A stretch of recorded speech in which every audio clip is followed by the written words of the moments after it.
Saúdo a todos com a paz do Senhor. Vamos com nosso propósito, 150 salmos em 150 dias. Neste desafio, hoje vamos meditar um pouco no Salmo 116. Não perca, logo após a leitura do Salmo, uma reflexão. Deus tem uma palavra para o seu coração. Salmo de ações de graças. Amo o Senhor, porque Ele ouve a minha voz e as minhas súplicas. Porque inclinou para mim os seus ouvidos, invocá-lo-ei enquanto eu viver. Laços de morte me cercaram, e angústias do inferno se apoderaram de mim. Caí em tribulação e tristeza, então invoquei o nome do Senhor. Ó Senhor, livra-me a alma. Compassivo e justo é o Senhor, o nosso Deus é misericordioso. O Senhor vela pelos simples. Achava-me prostrado e Ele me salvou. Volta, minha alma, ao teu sossego, pois o Senhor tem sido generoso para contigo. Pois livraste da morte a minha alma, das lágrimas os meus olhos, da queda os meus pés. Andarei na presença do Senhor, na terra dos viventes. Eu cria, ainda que disse, estive sobremodo aflito. Eu disse na minha perturbação, todo homem é mentiroso. Que darei eu ao Senhor por todos os seus benefícios para comigo? Tomarei o cálice da salvação e invocarei o nome do Senhor. Cumprirei os meus votos ao Senhor na presença de todo o seu povo. Preciosa é aos olhos do Senhor a morte dos seus santos. Senhor, deveras sou teu servo, filho da tua serva. Quebraste as minhas cadeias, oferecer-te-ei sacrifícios de ações de graças. E invocarei o nome do Senhor. Cumprirei os meus votos ao Senhor, na presença de todo o seu povo, nos átrios da casa do Senhor, no meio de ti, ó Jerusalém. Aleluia. Glória a Deus, um salmo maravilhoso que fala de gratidão. É um salmo de gratidão por tudo, pelas bênçãos recebidas, pelos livramentos, por tudo que o Senhor é, por tudo que Ele fez e faz, por tudo que recebemos de Deus. Precisamos ser gratos. Muitas vezes nós nos atrapalhamos com os acontecimentos da vida, com o que nos acontece, as coisas que vão acontecendo ao longo dos dias, e esquecemos às vezes de agradecer. Às vezes nos chegamos a Deus para pedir com aquele desespero e esquecemos que Ele é que nos sustenta, Ele é que nos dá a vida e Ele é que nos permite a vida, nos permite passar por tantas coisas.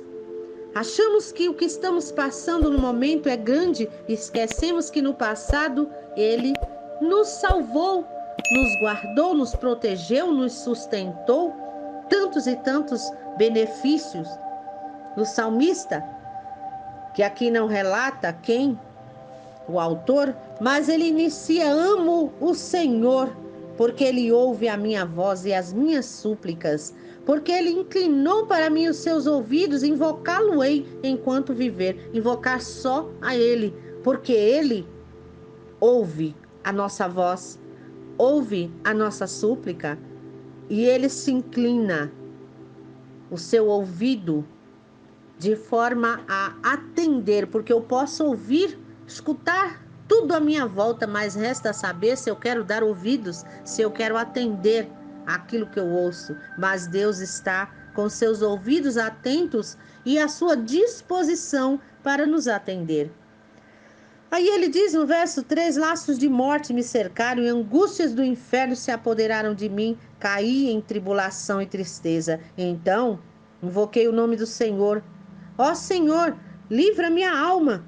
Compassivo e justo é o Senhor, o nosso Deus é misericordioso. O Senhor vela pelos simples. Quando diz o Senhor vela pelos simples, é aquele humilde de coração que reconhece que Deus é Senhor da sua vida, soberano, e que não se orgulha diante do seu Deus, que não fica se achando que pode tudo, que tem forças, que pode seguir sozinho. Mas o simples é aquele que entende que ele é criatura, que ele é submisso, que ele está na posição de servo e não de senhor. Mas ele disse: eu amo o Senhor. Ele reconhece Deus como Senhor da sua vida. E ele diz que passou por laços de morte, as angústias terríveis o cercaram, mas ele clamou, ele invocou o nome do Senhor, do Deus verdadeiro, que é justo e cheio de misericórdias. As misericórdias do Senhor são motivo de não sermos consumidos. Ele nos entende, lembra-se que somos pó. Ele lembra, ele sabe, ele conhece a minha e a sua limitação. Por isso podemos contar com ele. E ele disse que se achava prostrado, porque no verso 7 ele disse: volta minha alma ao teu sossego, pois o Senhor tem sido generoso para contigo. É interessante entender que ele falava com a sua alma. Em outros salmos que já passamos, ele disse: ó minha alma, por que te perturbas dentro de mim? Confia em Deus, espera nele, pois ainda eu louvarei. Aleluia, o Deus da minha salvação. Nós nos encontramos às vezes perturbados, sem solução, sem ver nada, cansados às vezes de clamar, cansados de olhar para um lado e para o outro e não ver solução. Mas precisamos dizer isso para nossa alma: ó minha alma, espera em Deus. Ó minha alma, Deus é poderoso. Ó minha alma, confia, porque só nele há solução. Nós precisamos disso. Impulsionar a nossa fé, dizendo para a nossa própria alma que Deus é a nossa solução. E ele diz no verso 8: pois livraste da morte a minha alma, das lágrimas os meus olhos, da queda os meus pés. Andarei na presença do Senhor, na terra dos viventes. Ele está dizendo que ele vai mostrar a diferença no meio de todos aqueles que o rodeiam, porque ele diz: eu andarei na presença do Senhor. Eu não me prostrarei a outros deuses, eu não me prostrarei à vaidade, eu não me prostrarei àquilo que desonra o nome do Deus Todo-Poderoso, porque quando eu digo eu sirvo ao Deus Todo-Poderoso, eu preciso mostrar a diferença com a minha vida, com a minha submissão, para que Deus venha resplandecer a sua glória através da minha vida e todos vejam que o Senhor é Deus na minha vida. E ele disse: eu cria, ou seja, eu acreditava, ainda que eu dissesse que estava aflito na minha perturbação, que todo homem é mentiroso. E na verdade a Bíblia diz: maldito homem que confia no homem. Que homem? O homem de fora, mas o homem interior. Precisamos ter cuidado com o nosso eu, que muitas vezes vem querer tomar o lugar do Ser Supremo. E ele diz no verso 12, é a parte central desse salmo: que darei eu por todos os benefícios para comigo? Quantas vezes nós esquecemos dos benefícios de Deus? Será que nós poderíamos responder a essa pergunta? Que darei eu? O que eu posso fazer para reconhecer os benefícios de Deus para comigo até hoje? O que eu posso fazer? Entregar a vida para Ele, viver de acordo com a vontade dEle. Aí o verso 13 diz: tomarei o cálice da salvação e invocarei o nome do Senhor. Quando nós falamos em cálice, a gente pode lembrar do que Jesus passou por nós. E Ele disse: Pai, se for possível, passa de mim esse cálice, porque ele contemplava o seu sofrimento na cruz, ele orava, o seu suor chegava a sair sangue, porque sabia que não era fácil. E quantas vezes passamos por coisas difíceis e não abrimos os olhos nem para sequer perceber que Deus está conosco em tudo, acreditar que Ele passa conosco. Ele disse na palavra dele lá em Isaías: quando passares pelo fogo, as chamas não vão te queimar, porque eu estarei ali com você. Quando você passar pelas águas, elas não vão te afogar, porque eu estarei ali com você também. Será que nós realmente acreditamos na presença de Deus? No cuidado de Deus? Na fidelidade de Deus? Porque não sou eu que estou dizendo que eu vou passar com você, que eu vou estar com você o tempo todo. Os amigos muitas vezes, olha, pode contar comigo, viu? Qualquer coisa eu estou aqui. E na hora que precisamos, cadê? Não está. Ah, não posso ir, não tenho, não posso ajudar, desculpa. Mas Deus, esse a gente pode contar a todo momento. Então temos esse exemplo de Jesus. Ele disse: Pai, se for possível, passa de mim esse cálice, contudo, faça-se a tua vontade. Será que eu posso dizer o tempo todo: Senhor, faça-se a tua vontade? Quando passo por alguma coisa difícil, nós temos que entender a luta, a prova, a situação difícil. O cálice amargo, muitas vezes, serve de ponte. Eu quero receber a bênção, mas eu não quero passar pelo caminho de chegar até lá. E esse cálice da salvação, Jesus tomou por mim e por você. Passou por aqueles momentos difíceis, de insultos, de dor. Cravaram-lhe as mãos e os pés, mas ele visava o propósito. Ele visava eu e você ali. E a gente quer as bênçãos, mas a gente não está nem aí para o propósito. Será que eu quero bênção só para mim? Ou será que eu quero também abençoar a vida de outras pessoas? Será que eu quero alinhar os meus planos, os meus propósitos aos propósitos e planos de Deus para abençoar a outros também?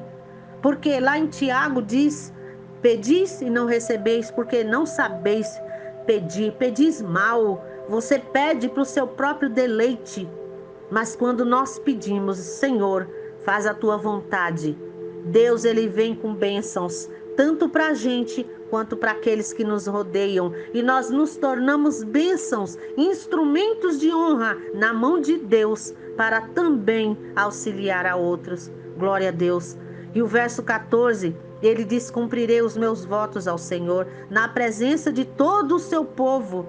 Cumpra, porque quando às vezes a gente está na luta, na dificuldade, a gente diz: Deus, se você me tirar dessa situação, eu vou fazer isso, eu vou fazer aquilo, eu vou te servir melhor. Mas quando a bênção chega, a gente esquece. Ai, Senhor, eu não orei hoje porque não deu tempo. Ai, Senhor, eu não vou hoje porque não vai dar.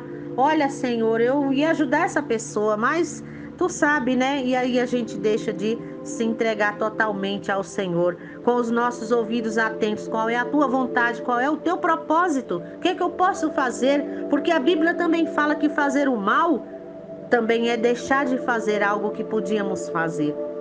Então precisamos nos colocar diante do Senhor para cumprir o nosso voto de amor. Senhor, eu te amo e eu vou te amar até o fim da minha vida. O que é amar a Deus? Vamos procurar entender o que é isso. Eu amo a Deus quando eu obedeço a sua palavra, quando eu me coloco diante dele, quando eu louvo o seu nome, quando é só a ele que eu rendo graças, gratidão. E o 15 diz: preciosa é aos olhos do Senhor a morte dos seus santos, ou seja, a morte daqueles que lhe servem.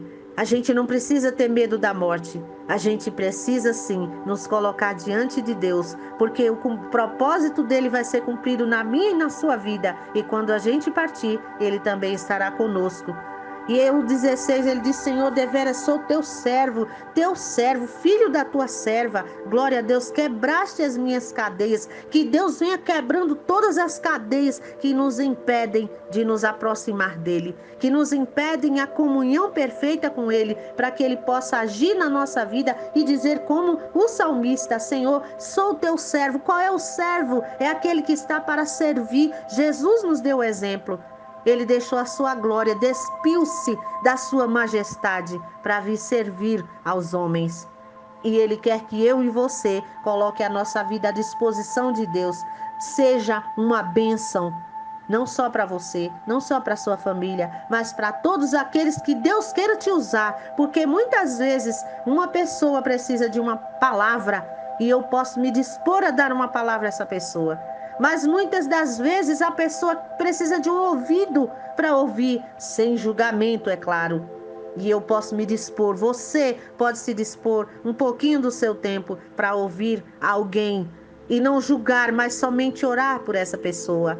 Nós podemos ser usados por Deus de várias maneiras, com os nossos bens, com a nossa vida, com a nossa boca, com o nosso amor, apenas um carinho, um olhar de carinho.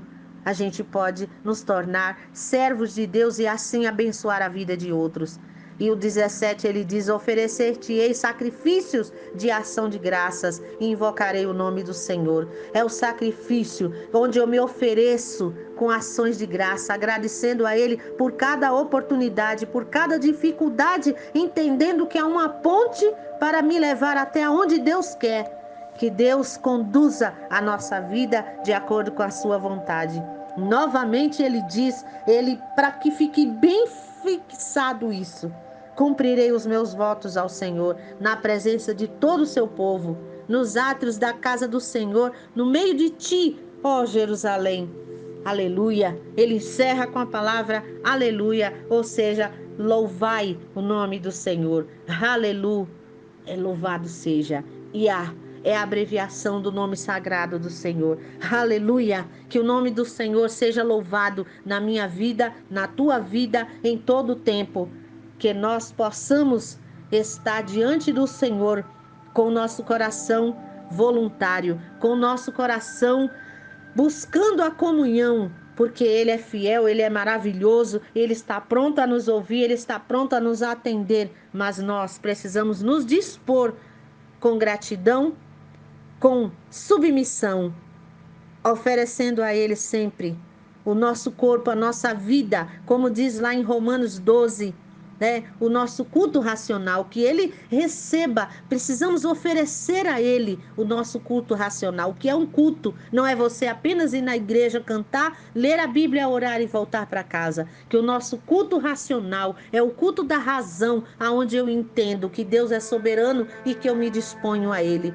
Antigamente se dedicava a sacrifícios de animais para que Deus perdoasse o pecado, para que Deus abençoasse. Mas hoje o sacrifício sou eu, o sacrifício é você, porque o grande sacrifício foi imolado ali na cruz do Calvário. Jesus se entregou como sacrifício supremo, o sacrifício completo, sem mácula, para que eu e você tivesse o direito de ter o acesso ao Pai. E nesse direito eu posso me oferecer um sacrifício da razão, um sacrifício digno de que Deus me receba no seu santuário, no seu trono, que Deus me perdoe se eu vacilar os pés, que Deus me ajude a estar firmado nele, mas que Deus me use, que Deus se utilize de mim como instrumento nas suas mãos, que eu seja um vaso de honra, que você seja um vaso de honra para que Deus use para abençoar também a vida de outras pessoas.